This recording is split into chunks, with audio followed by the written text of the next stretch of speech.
Okay na? Sa ngalan ng Ama at ng Anak at ng Espiritu Santo. Amen. Maghari nawa ang kapayapaan sa bahay na ito at sa lahat ng mga maninirahan dito.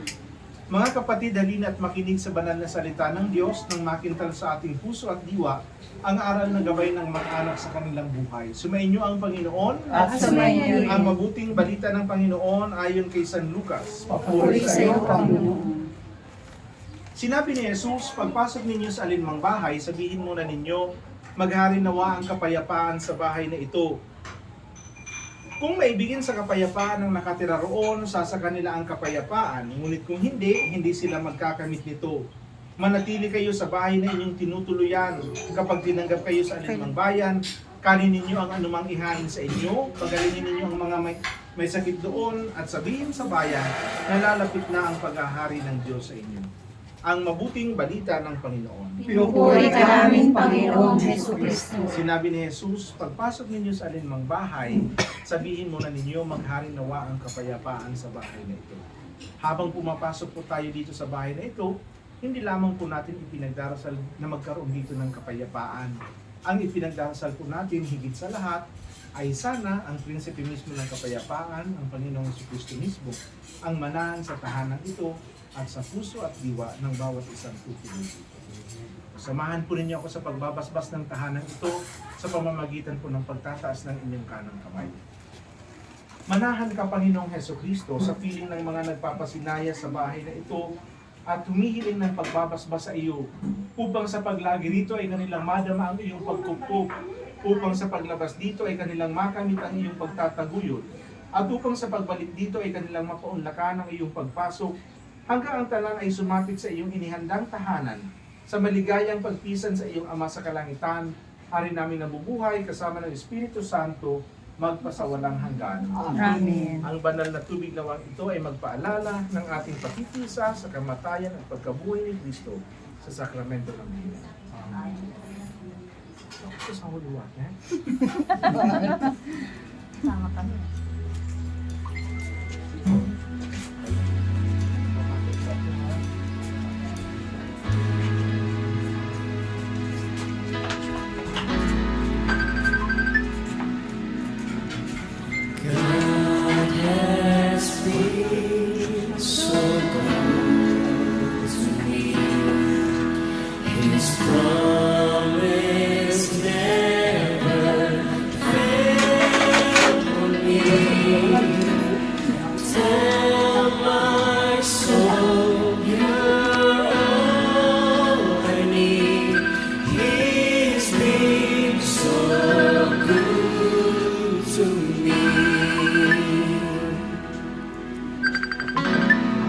Akit pa tayo sa taas.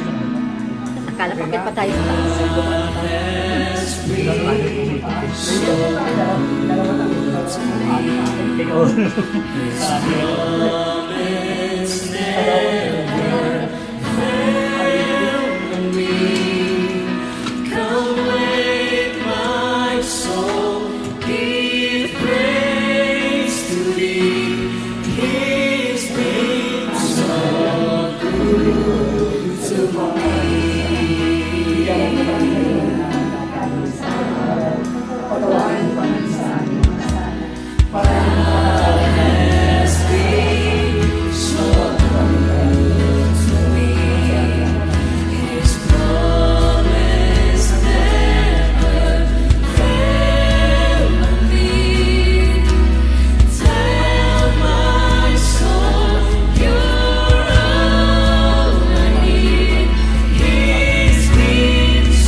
pagpalain mo ng Panginoon ang mga taong tumutulong upang meron kaming pagsaluhan sa araw na ito. Mga Panginoon, ang pagkain ito ay magbigay sa amin ng kalakasan upang patuloy kami sa paglilingkod sa iyo, sa iyong simbahan at sa aming kapwa. Ang lahat na ito ay hinihiling namin sa pamamagitan ni Kristo ang aming Panginoon. Amen. Sa ngalan ng Ama, ng Anak, at ng Espiritu Santo. Amen.